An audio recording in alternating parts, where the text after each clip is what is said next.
आसंतु नजर पकाइबा आज दिनर किछि गुरुत्वपूर्ण खबर उपरे। प्रथमे रहिछि हेडलाइंस। घूर्णिबलय प्रभाव में ओडिशा रे घड़घड़ी सह वर्षा संभावना।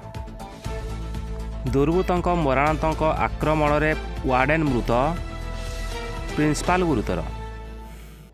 आस स्कूल जीवा अभियान, पिलांक घर को जीव मुख्यमंत्री निमंत्रण पत्र। दशम पास युववर्गों पाई सुवर्ण सुजोग, रेलबाई रे आसिला बम्फर निजुक्ति।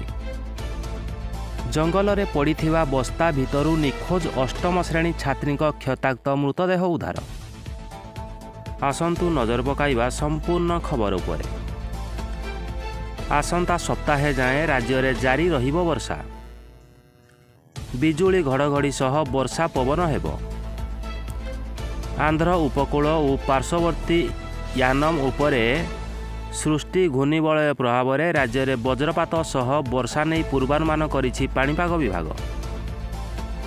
शनिवार बालेश्वर, भद्रक, जाजपुर, केन्द्रापड़ा, कटक, जयसिंहपुर, पुरी, खोर्धा, नयागढ़, गंजाम, गजपति, मयूरभंज, केन्दुझर, रायगड़ा, कोरापुट जिलार गोटे दुईटी स्थान में हालुकारु मध्यम वर्षा एवं वज्रपात होई पारे। बाकी अंचल में पाग सुखिला रहिबो। मयूरभंज, बालेश्वर जिलार विभिन्न स्थान में घड़घड़ी सहित झड़ वर्षा एवं कुआपथर माड़ होई पारे। एपरिक स्थाने स्थाने पवनर बेग 50 ରୁ 60 किलोमीटर पर्यंत रही पारे। केन्दुझर, जाजपुर, भद्रक, केन्द्रापड़ार स्थाने स्थाने वर्षा घड़घड़ी सह 30 ରୁ 40 किलोमीटर पवन आशंका नहीं सतर्क करा जायछि। परवर्ती खबर। बैसिंगा थाना अंतर्गत कलमा स्थित श्री अरविंद शिक्षा केन्द्रर कर्मचारी को संगबद्ध आक्रमण। Principal Kadambini Raut hostel warden सन्यासी दास सहित बाइक रे शुक्रवार राति 9:30 समय कलमा छकरे डाक्तर विजय कुमार राउत क्लिनिक को जाउथिबा समय दुर्बृत्तों आक्रमणर शिकार होइथिले।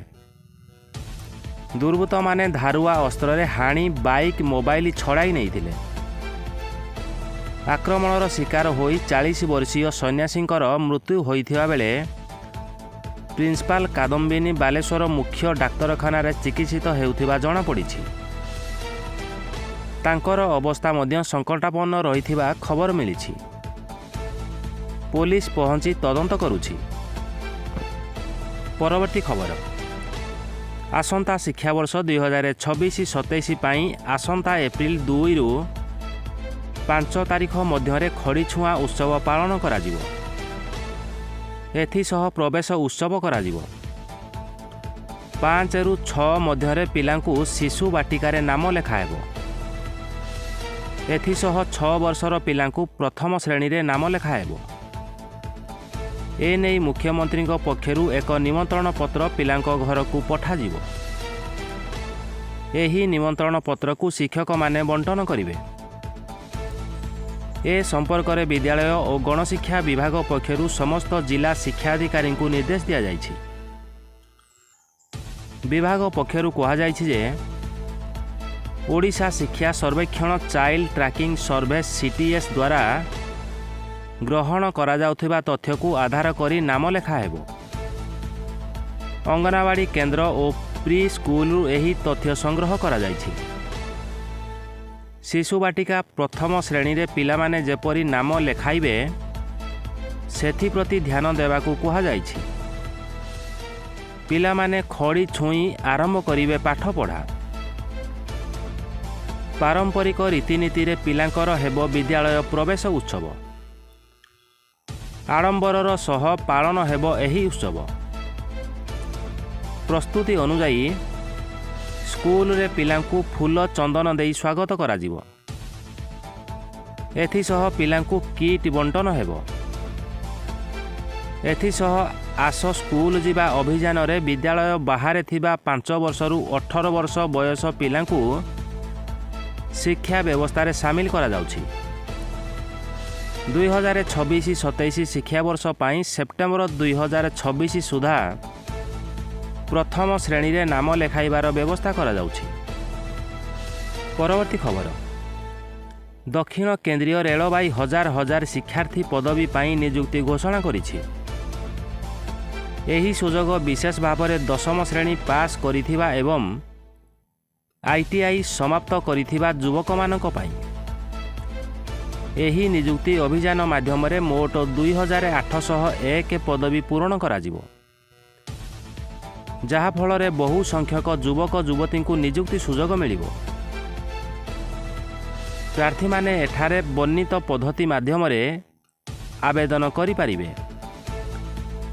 ଏହି ନିଯୁକ୍ତି ପାଇଁ ଆବେଦନ ପ୍ରକ୍ରିୟା ପୂର୍ବରୁ ଅନଲାଇନରେ ଆରମ୍ଭ ହୋଇସାରିଛି ଏବଂ ଆଗ୍ରହୀ ପ୍ରାର୍ଥୀମାନେ ସରକାରୀ ୱେବସାଇଟ୍ ମାଧ୍ୟମରେ ସେମାନଙ୍କର ଫର୍ମ ପୂରଣ କରିପାରିବେ।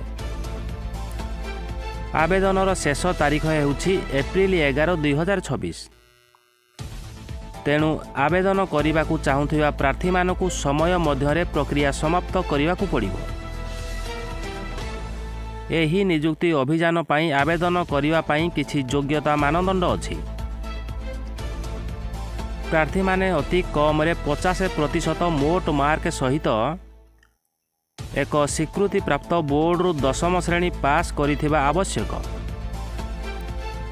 ଏହା ସହିତ NCVT କିମ୍ବା SCVT ସ୍ୱୀକୃତିପ୍ରାପ୍ତ ପ୍ରତିଷ୍ଠାନରୁ ସମ୍ପୃକ୍ତ ବାଣିଜ୍ୟରେ ITI ପ୍ରମାଣପତ୍ର ମଧ୍ୟ ବାଧ୍ୟତାମୂଳକ। ବୟସ ବିଷୟରେ ସର୍ବନିମ୍ନ ବୟସ ସୀମା 15 ବର୍ଷ ଏବଂ ସର୍ବାଧିକ ବୟସ ସୀମା 24 ବର୍ଷ। ଏହି ବୟସ ସୀମା ଆବେଦନର ଶେଷ ତାରିଖ ଅର୍ଥାତ୍ 11 ଏପ୍ରିଲ 2026 ଆଧାରରେ ସ୍ଥିର କରାଯିବ। ପରବର୍ତ୍ତୀ ଖବର। ବସ୍ତାରୁ ଅଷ୍ଟମ ଶ୍ରେଣୀ ଛାତ୍ରୀଙ୍କ କ୍ଷତାକ୍ତ ମୃତଦେହ ଉଦ୍ଧାର। ମୃତ ଛାତ୍ରୀ ଜଣକ ଗତକାଲି ସନ୍ଧ୍ୟାରୁ ନିଖୋଜ ଥିଲେ। ମୟୂରଭଞ୍ଜ ଜିଲ୍ଲା କରଞ୍ଜିଆ ଅଞ୍ଚଳର ବନସାହି ୱାର୍ଡ ନମ୍ବର 15 ଠାରେ ଆଜି ସକାଳୁ ଏପରି ଏକ ଦୁଃଖଦ ଘଟଣା ସମଗ୍ର ଅଞ୍ଚଳକୁ ଆଚମ୍ବିତ କରିଛି। ଶିଶୁ ବିଦ୍ୟା ମନ୍ଦିରରେ ଅଷ୍ଟମ ଶ୍ରେଣୀରେ ପଢ଼ୁଥିବା ଜଣେ ଛାତ୍ରୀଙ୍କ କ୍ଷତାକ୍ତ ମୃତଦେହ ଜଙ୍ଗଲରୁ ବସ୍ତା ଭିତରୁ ଉଦ୍ଧାର ହୋଇଛି। ଖବର ଅନୁସାରେ ଗତକାଲି ସନ୍ଧ୍ୟା ପ୍ରାୟ 6:30ରୁ 7ଟା ମଧ୍ୟରେ ଝିଅଟି ନିଖୋଜ ହୋଇଯାଇଥିଲା। ଏହାପରେ ଘର ଲୋକ ତୁରନ୍ତ କରଞ୍ଜିଆ ଥାନାରେ ଯାଇ FIR ଦାଖଲ କରିଥିଲେ। କିନ୍ତୁ ଘର ଲୋକଙ୍କ ଅଭିଯୋଗ ଅନୁଯାୟୀ ଥାନାର ଅଧିକାରୀମାନେ ଏହି ଘଟଣାକୁ ପ୍ରଥମେ ଗୁରୁତ୍ୱ ଦେଇନଥିଲେ। ଆଜି ସକାଳ ପ୍ରାୟ 7ଟା ସମୟରେ ବଣସାହି ଅଞ୍ଚଳର ନିକଟସ୍ଥ ଘଞ୍ଚ ଜଙ୍ଗଲରେ କରଞ୍ଜ କାଠି ଆଣିବାକୁ ଯାଇଥିବା ଚନ୍ଦୁତିରିଆ ନାମକ ଜଣେ ମହିଳା ଏକ ସନ୍ଦେହଜନକ ବସ୍ତା ପଡ଼ିଥିବା ଦେଖିଥିଲେ।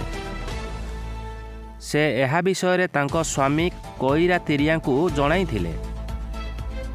ପରେ ବସ୍ତା ଭିତରୁ ମୃତଦେହ ମିଳିବା ପରେ ସେମାନେ ମୃତ ନାବାଳିକାଙ୍କ ବାପା ଓ ଦାଦାଙ୍କୁ ସୂଚନା ଦେଇଥିଲେ।